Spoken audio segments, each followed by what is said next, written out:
नमस्कार माझ्या सर्व स्वामी भक्तांना. आज आपण पाहणार आहोत श्री स्वामी चरित्र सारामृत अध्याय 16वा.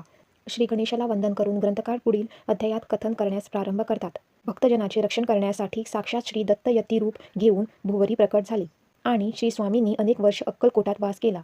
त्या काळी श्री स्वामीचे अनेक भक्त होऊन गेले, पण त्यात सर्वश्रेष्ठ भक्त हे स्वामी सूत होते. जो कोणी भक्त स्वामी सुताचे हे चरण संपूर्ण श्रद्धेने श्रवण करील त्याचे सर्व महादोष लयास जातील, असे ठामपणे प्रतिपादन करून ग्रंथकार स्वामीसुताचे चरित्र कथन करीत आहेत.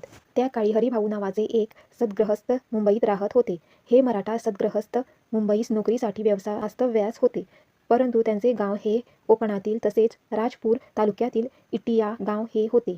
त्यांचे घर सुसंपन्न होते आणि सोबत त्यांची आई आणि लहान भाऊ राहत होता. मुंबईमध्ये असताना हरिभाऊंना एक पंडित नावाचा मित्र होता. दिवाळखोरी असल्यामुळे तो कर्जात बुडला होता. असे असताना पंडितांना श्री स्वामीविषयी समजते, तेव्हा मनात भाव धरून पंडित श्री स्वामींना नवस करतात की 8 दिवसात जर मी कर्जमुक्त झालो तर दर्शनाला अक्कलकोटाला येईन. असे 7 दिवस पलटले, पण सुरुवात मिळाला नाही.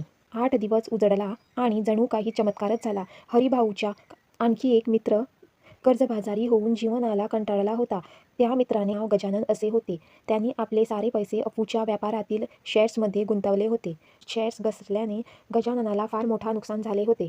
तेव्हा हरिभाऊ आणि गजानन पंडिताची भेट घेतात व सारी हकीकत पंडिताला सांगतात.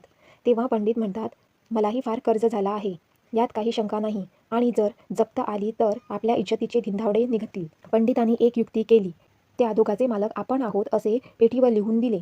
उभयताने ते मान्य केले आणि तेवढ्यात शेअर्सचे भाव वाढती त्या तिघाच्या कानी पडले आणि त्यांचे सर्व कर्ज फेटून ते श्रीमंत होतात. तेव्हा पंडित हरिभाऊंना आणि गजाननाला श्री स्वामींना केलेल्या नवसाची हकीकत सांगतात. श्री स्वामीच्या कृपेनेच आपण कर्जमुक्त झालोत आहे आणि आता आपल्याला श्री स्वामीच्या दर्शनासाठी अक्कलकोटाला जायचे आहे, असे हरिभाऊला आणि गजाननाला सांगतात.